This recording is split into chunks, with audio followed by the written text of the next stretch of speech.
Afternoon everybody. ಇಲ್ಲಿ ನೋಡಿ ಮಜ್ಜಿಗೆ ಮೆಣಸಿನ ಲಾಸ್ಟ್ ಸ್ಟೆಪ್ ಎಲ್ಲ ನೋಡಿ. ನಾನು ಉಪ್ಪಲ್ಲಿ ಹಾಕಿಬಿಟ್ಟು ಬಿಸಿಲಲ್ಲಿ ಒಣಗಿಸ್ದೆ. ಮನೆ ಒಳಗಡೆ ಬಿಸಿಲಿಂದ ಒಳಗಡೆ ತಂದ ತಕ್ಷಣ ಮಜ್ಜಿಗೆಯಲ್ಲಿ ಹಾಕಿಟ್ಟೆ. ಸೊ ನೋಡಿ ಲಾಸ್ಟ್ ನೋಡಿ ಇಷ್ಟು ಚೆನ್ನಾಗಾಗಿದೆ, ವೈಟ್ ಕಲರ್ ಆಗಿದೆ ನೋಡಿ ಫ್ರೆಂಡ್ಸ್. ಇದನ್ನೀಗ ಡಬ್ಬದಲ್ಲಿ ಸ್ಟೋರ್ ಮಾಡ್ತೀನಿ ಈ ಥರ.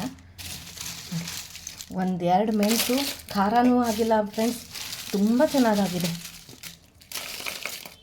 ಇದು ನಮ್ಮಮ್ಮ ಅಮ್ಮ ಹೇಳ್ಕೊಟ್ರು ಯಾವ ರೀತಿ ಮಾಡಬೇಕು ಅಂತ. ನೋಡಿ ಮಾಡಿದ್ದೀನಿ, ತುಂಬ ಚೆನ್ನಾಗಾಗಿದೆ. ನನಗೂ ಖುಷಿ ಆಗ್ತಾಯಿದೆ. ಫಸ್ಟ್ ಟೈಮ್ ನಾನು ಮಾಡ್ತಿರೋದು, ಫಸ್ಟ್ ಟೈಮ್. ನಮ್ಮಮ್ಮ ಎಲ್ಲ ವರ್ಷಕ್ಕೂ ಮಾಡ್ತಾರೆ, ಅಮ್ಮನೇ ಕೊಡೋದು. ನೋಡಿ ತುಂಬ ಚೆನ್ನಾಗಿದೆ ನೋಡಿ ಫ್ರೆಂಡ್ಸ್. ಹಾಗೆಯೇ ಆಮ್ಚೂರು ಪೌಡ್ರು ಕೂಡ ಎಲ್ಲ ರೆಡಿ, ಇವತ್ತು ರೆಡಿ ಆಗೋಗ್ಬಿಟ್ಟಿದೆ ನೋಡಿ. ಎಷ್ಟು ಒಣಗಿದೆ ನೋಡಿ ಆಮ್ಚೂರು ಪೌಡ್ರು.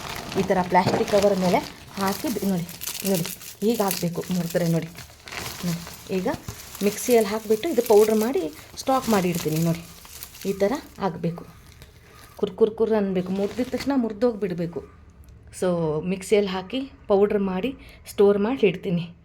ನೀವು ಮಾಡಿ, ಮನೇಲಿ ಮಾಡಿದರೆ ತುಂಬ ಚೆನ್ನಾಗಿರುತ್ತೆ. ನಾವು ಪ್ರಿಸರ್ವೇಟಿವ್ ಹಾಕಲ್ಲ, ಕಲರ್ಸ್ ಹಾಕಲ್ಲ. ಸೊ ಹಾಗಾಗಿಬಿಟ್ಟು ಯಾವಾಗಲೂ ಮನೆ ಹೋಮ್ ಮೇಡ್ ಅಂದರೆ ಯಾವಾಗಲೂ ಚೆನ್ನಾಗೇ ಇರುತ್ತೆ. ಆರೋಗ್ಯಕ್ಕೂ ಒಳ್ಳೆಯದು. Thank you for watching. Bye.